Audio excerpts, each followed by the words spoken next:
Mead was also struck by the Samoan attitude towards sex. Sometimes sleep did not descend upon the village until long past midnight. Then at last there is only the mellow thunder of the reef and the whisper of lovers as the village rests until dawn. Adolescence was not a time of stress and angst and fighting and rebelliousness, but rather a time when adolescents could experiment with intimacy, with sexuality, and Mead found this very liberating. Indeed, so different was growing up in Samoa compared to the States that Mead was moved to call Samoan adolescence a period of perfect adjustment. These things that made it hard for adolescents here weren't there. So I was able to come back and say that adolescence is not necessarily the kind of time that we've made it in Europe and America, that the kind of stress that we put on young people induces the kind of Sturm und Drang, the storm and stress that exists, but it isn't necessary. Here then was the proof that Franz Boas had been searching for, that Samoan teenagers experienced none of the growing pains that American teens did. And if Samoan teenagers didn't have stress, then that meant that stress was not innate. It must be determined by one's upbringing, not one's genes. And if that was true, then not just American adolescents, but human beings the world over must be the products not of nature, but nurture.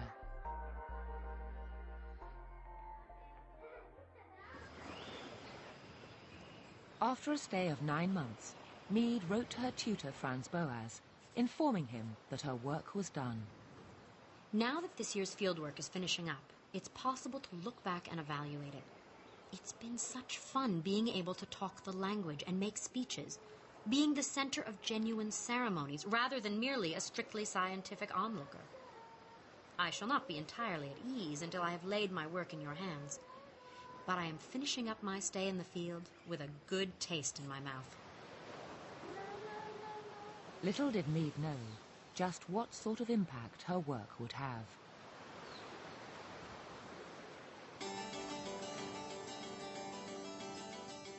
In 1928, Margaret Mead published her findings in a book titled Coming of Age in Samoa. Going on to sell several million copies in 9 languages, it would become one of the best-selling social science books of all time. The book was a phenomenal success. It was readable, it was literate, it was sympathetic, and it ended, best of all, with some prescriptions for how to transform our own family lives and society. Mead's message was simple. Humans weren't just determined by their biology. Instead, we all had it in our power to change our lives. I think that Americans found this message, that it wasn't in our genes, but it was in our cultures, to be a very acceptable message. It was a very American message. What she offered was the sense that we can make choices about the kind of society we want to be. We have that freedom. Propelled by the phenomenal success of Coming of Age, Margaret Mead went on to become one of the most preeminent anthropologists in the world. Coming of Age in Samoa made Mead a celebrity way beyond academia. She became a spokesperson for the power of culture and socialization, for showing us just how variable humanity can be. Though she later acknowledged the role of biology in human development, Mead remained a symbol of the overriding importance of nurture.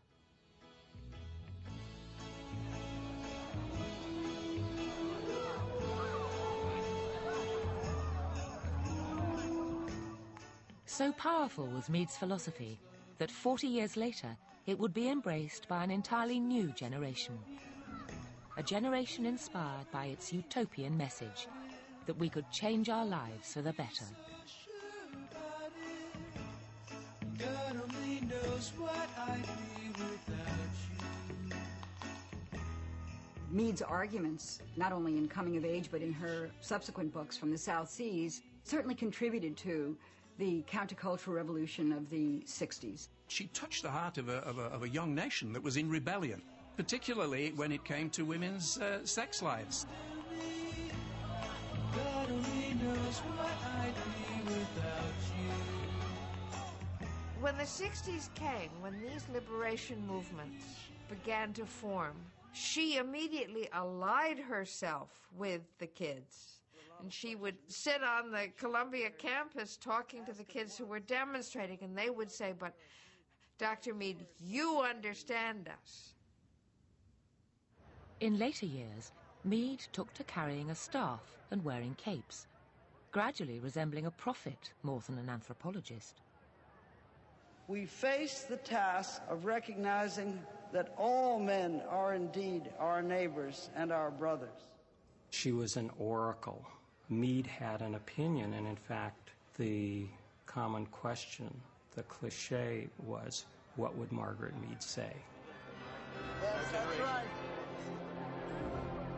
But if Mead's persona brought her worldwide fame, it also made her enemies.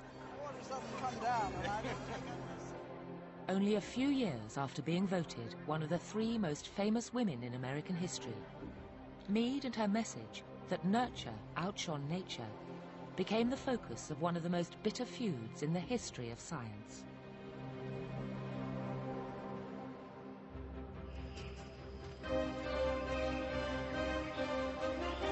The man behind the row was Derek Freeman. He was seen as a person that was unstable emotionally, that was given to great mood swings. Freeman was Professor of Anthropology at the Australian National University. I'm told he could be very charming, though I think he was probably a bully all his life. A man with a reputation for being difficult. This was a guy who saw the world as full of either supporters or enemies. And if you were his supporter, you were his for life. And if you were an enemy, he would go to great steps to try to treat you that way and to make sure you knew it. Early on in his career, Freeman had been a believer in Margaret Mead and the supremacy of nurture over nature. When I was a student, I worked in the seminar of Ernst Spiegelhal, and he introduced me to anthropology and to Margaret Mead's work, and in particular taught us that this book, which was then already well known, was of great anthropological significance.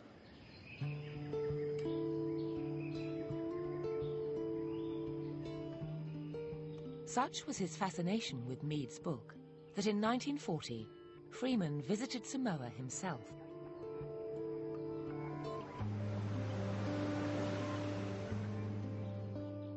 Over the course of the next 3.5 years, Freeman got so close to the Samoan people that he'd be granted an honor that had eluded even Mead. Quite unexpectedly, all of the chiefs of the village assembled and said that they were going to give me a title, an important title of the village. This title is Longona Itanga, which literally means heard at the tree felling, and it is the title of the heir apparent of the high chief of the village. His self-image was affected by that title, and he took great pride in the fact that the Samoans valued him highly. This acceptance by the Samoans was absolutely overwhelming. He used to cry. He would cry whenever he talked about it. As a chief, Freeman was granted unrivaled access to the inner workings of Samoan society. And it was then that I began to realize that many of the things that Margaret Mead had reported in Coming of Age in Samoa certainly did not accord with what I was witnessing. He began to see that the Samoans were not the bland, innocuous, affectless, tranquil people that Mead had seen them to be, or portrayed them to be. The Samoans were full of jealousy, hatred, aggression, possessiveness, and all the things that in fact make them human, but that Margaret Mead had